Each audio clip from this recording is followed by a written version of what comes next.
গল্প ফিরে এলো হারকিউলিস, লিখেছেন সাদিয়া দিদি। প্রথম খণ্ড, অধ্যায় 7, ছায়ার অন্তরালে। তিতির এবার আরও গভীর অনুসন্ধান শুরু করে।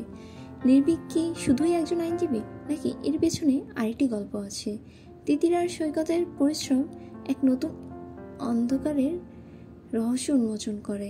2021 সালে ধর্ষণের 5টি মামলার অভিযুক্ত সবাই মারা গিয়েছিল, কিন্তু তিতির খুঁজে পায় তাদের মধ্যে এই 5টি মামলার মাঝে 2টি মামলায় দুজনের অভিযুক্ত হয়েও অভিযোগ থেকে আচমকা নাম সরে যায়।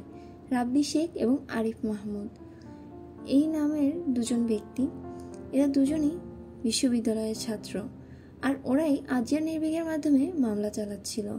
এর বাইরে এত বছর আগের কল রেকর্ড, মেসেজ, এগুলো কিছুই ট্র্যাক করা সম্ভব নয়। তবে যদি নির্ভীক সত্যিই নির্দোষ হয়, তাহলে কেন সে এত ভয় পাচ্ছে? কেন সে চাইতেছে তিতির তদন্ত বন্ধ করুক? তিতির জানে এই রহস্যের কেন্দ্র কেবল হারকিউলিস নেই, এখানে আরও কেউ আছে, আর সে ব্যক্তি হতে পারে আরও ভয়ঙ্কর, আরও কৌশলী। শেষ জ্বালায় ধরা পড়বে কে?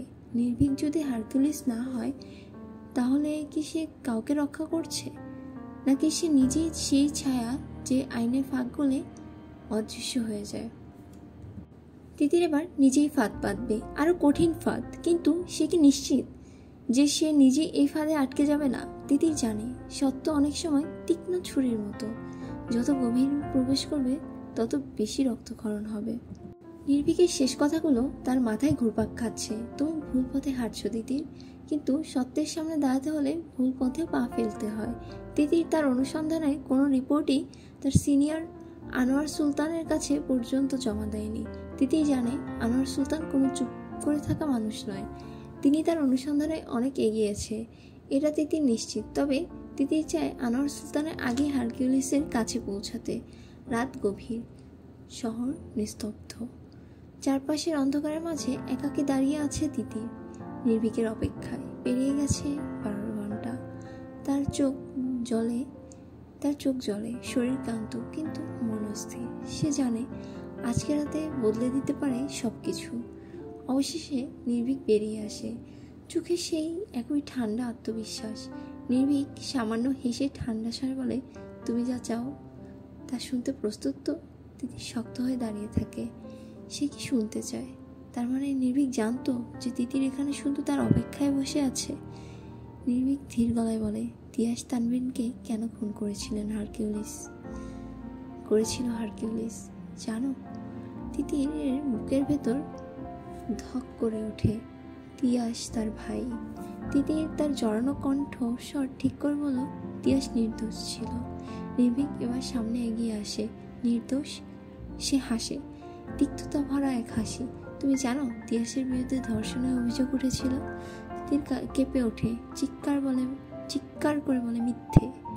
এবার নির্ভীক এবার আরো কাছে এসে ফিসফিস করে বলে, তোমার ভাই শুধু ধর্ষক ছিল না, সে ছিল এক নরপিশাচ।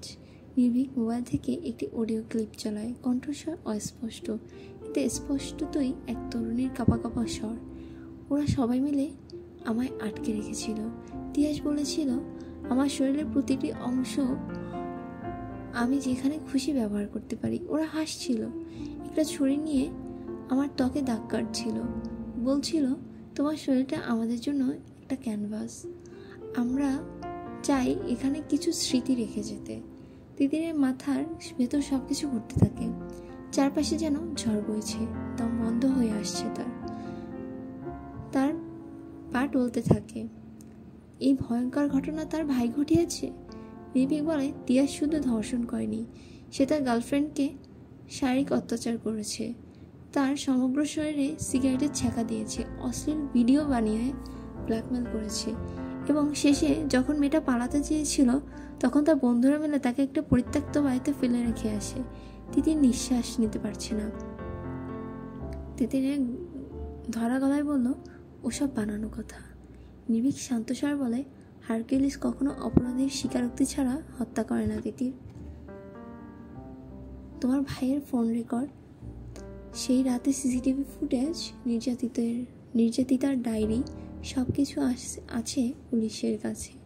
কিন্তু তিয়াস প্রভাবশালী ছিল, তাই মামলা পর্যন্ত গড়ায়নি, আর ভুক্তভোগী যে নরকে বেঁচে আছে তার পরিবার সেটা প্রকাশ করতেও চায়নি। তিতির নিঃশব্দে কাঁপতে থাকে। নির্ভীক বলে, তিয়াসের মতো মানুষই হারকিউলিসের টার্গেট ছিল, আছে এবং থাকবে। তিতির ধীরে ধীরে শূন্যে দৃষ্টিতে তাকিয়ে থাকে। কিন্তু একটাই সমস্যা আছে। তিতিরের মাথার ভেতরে যেন ঝড় বয়ে যাচ্ছে। তার ভাই এক নরপিশাচ, অসম্ভব। কিন্তু নির্ভীকের কথাগুলো, সেই অডিও ক্লিপ, সব যেন তাকে ঘিরে ধরে দম বন্ধ করে দিচ্ছে। নির্ভীক শান্ত গলায় বলে, হারকিউলিস শুধুই ন্যায় বিচারের প্রতীক নয়, সে বিচারক, জুরি আর এক্সিকিউশনার, সব একসঙ্গে। তিতির এক ঝটকায় মুখে তাকায়, তার রক্তে ভেজা চোখ তীব্র সন্দেহ। তুমি এসব এত ভালো করে জানো কিভাবে নির্ভীক? নির্ভীক চুপ করে থাকে। অন্ধকারে তার চোখ যেন শিকারীর মতো চকচক করে ওঠে। যদি নির্ভীক হারকিউলিস না হয়, তাহলে সে এত কিছু কিভাবে জানে? নির্ভীক এক মুহূর্ত চোখ সরায় না তিতিরের থেকে। তার ঠোঁটের কোণে এক রহস্যময় হাসি খেলে যায়। সৈকত এতক্ষণ নীরবে দাঁড়িয়েছিল, এবার আর থাকতে পারে না। তিতির এভাবে ভেঙে পড়তে দেখে দৌড়ে এসে তিতিরকে সামলায় সে। তিতিরের মাথায় কেবল একটাই প্রশ্ন ঘুরপাক খেতে থাকে, কেবল একজন ব্যক্তি এত গভীর তথ্য জানতে পারে যদি সে নিজে এই হত্যাকাণ্ডের সঙ্গে জড়িত থাকে। তিতির ধীর গলায় বলে, তিয়াসের মৃত্যুর ঘটনা এত বিশালভাবে তুমি জানো কিভাবে? নির্ভীক এবার জোরে হেসে ওঠে, কিন্তু সে হাসির মধ্যে এক অদ্ভুত অন্ধকার লুকিয়ে আছে। সে বলে, তুমি সত্যিই খুব বুদ্ধিমান তিতির। সৈকত এতক্ষণ চুপ ছিল, এবার বলে ওঠে, তুমি কি হারকিউলিস? নির্ভীক ধীর কণ্ঠে বলে, তোমরা যা ভাবতে চাও তাই ভাবতে পারো, কিন্তু মনে রেখো, সত্য সবসময় সরল পথে চলে না। সত্য কখনো কখনো মরীচিকার মতো, একবার ধরতে গেলেই হাত ফসকে যায়। তিতির এবার আরেকটু এগিয়ে আসে, চোখে মুখে দৃঢ় সংকল্প। তার ভেজা চোখ মুছে সে বলে, তাহলে উত্তর দাও, তুমি হারকিউলিস নও? তাও তুমি জানো তিয়াসের হত্যার পিছনের কারণ? তার মানে কি তুমি? আর সব হত্যাকাণ্ডের পর যেখানে সব অপরাধের তালিকা ছড়িয়ে ছিটিয়ে যায়, সেখানে কিভাবে আমার ভাইয়ের অপরাধের কোনো প্রমাণ পাওয়া যায় না? এখনো কেন কেউ প্রকাশ করেনি কি অপরাধ ছিল? কার ধর্ষণের জন্য আমার ভাইকে হত্যা করা হলো? নির্ভীক হেসে বলল, প্রকাশ হোক বা না হোক, সত্যতা সত্য, সত্য তো সত্য। তিতির শুরু থেকে শুরু করো। তিয়াস তোমার সামনে পরিষ্কার হয়ে যাবে। নিজের ভাই ভেবে নয়, ধর্ষক ভেবে অনুসন্ধান করো। আর আমার কাজটা শুধু সত্যটা তোমার সামনে তুলে ধরা। তুমি যদি তা বুঝতে না পারো, সেটা তোমাকে বুঝিয়ে দেয়া আমার দায়িত্ব না। নির্ভীক আর সেখানে থাকার প্রয়োজন বোধ না করে বরাবর মতো মিলিয়ে গেল রাতের অন্ধকারে। রোড লাইটের কালো আলো পিচের রাস্তায় পড়ে রইল তিতির আর সৈকত। তিতির হারকিউলিসকে খুঁজছিল শুধু এটা জানতে যে তার ভাইকে কেন মারলো। তবে তার ভাই। তিতির এক ঝটকা উঠে দাঁড়ালো, চোখে জল মুছে সৈকতকে বলল, থামলে চলবে না, নতুন করে আবার দেখতে হবে। আমার প্রমাণ চাই, তিয়াস ভাই আর সব তথ্য চাই। তিতির এগোলো, সৈকত ঠায় দাঁড়িয়ে রইল ওই একই জায়গায়। সৈকতের মনে একই প্রশ্ন, যদি নির্ভীক হারকিউলিস না হয়, তাহলে সে এই তথ্য কিভাবে জানলো? সে কি হারকিউলিসকে চেনে, নাকি সে নিজেই অন্য কোনো পরিকল্পনা করছে? কে এই হারকিউলিস? ফিরে এলো হারকিউলিসের অধ্যায় 7 এখানেই শেষ হচ্ছে। পরবর্তী পর্বগুলো অতি দ্রুত আসবে। আপনারা অবশ্যই কোনো গল্প শুনতে চাইলে কমেন্ট করুন, আমি পড়ার চেষ্টা করব। ধন্যবাদ।